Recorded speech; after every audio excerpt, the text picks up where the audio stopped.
On January 1st, 2014, the Minnesota Radon Awareness Act went into effect.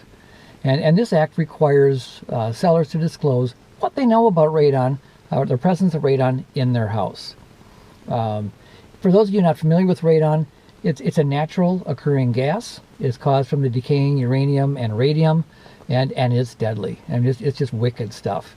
In fact, it's the second highest leading cause of lung cancer next to cigarette smoking. Over 21,000 people die from it every year. And interesting, here in Minnesota, nearly 40% of the houses have elevated levels of radon. So this act requires sellers to disclose what they know about the presence of radon. So if they've had a test done, what were the results of the test, good or bad, and they've got to disclose what the levels of concentration were. If they installed a mitigation system, to get the radon out of the house, what kind of system was it? When was it installed? How was it constructed? Some systems are better than others.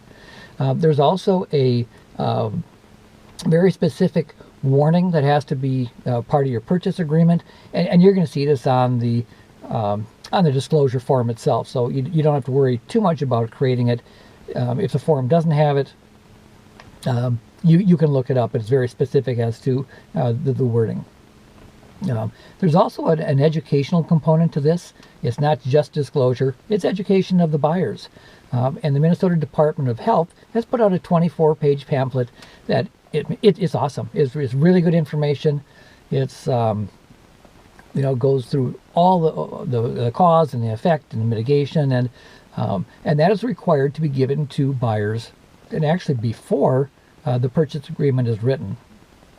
So that's what the act requires. So now what do we as real estate agents do with this? Because trust me, change comes hard to some real estate agents, and some people are freaking out about what do they do with this and the timing of it.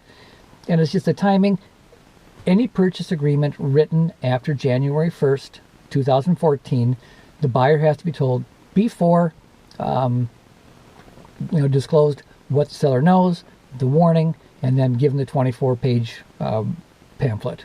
For a buyer's agent, I'd probably have this discussion at your first meeting with your buyer and talk about, what it is, and actually even give them the 24-page pamphlet at that time. But the real burden is on the listing agent and the seller.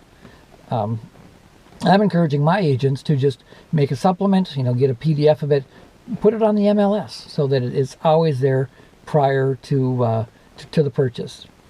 I'd probably go one step further, is when you're signing your purchase agreement and you're sending, acceptance and delivery. In the delivery part of it, I would include a copy of the brochure as well, just making sure that there's no doubt that we've complied with the Minnesota Radon Awareness Act. So it's not rocket science. It's very similar to lead-based paint, to the a lot of the disclosure that we're doing now. So there's no reason to freak out. Just comply with it. It's good for everyone, and we got to do it. So let's do it right. That's all I got for today. Thanks for watching, and as always, let's be better today.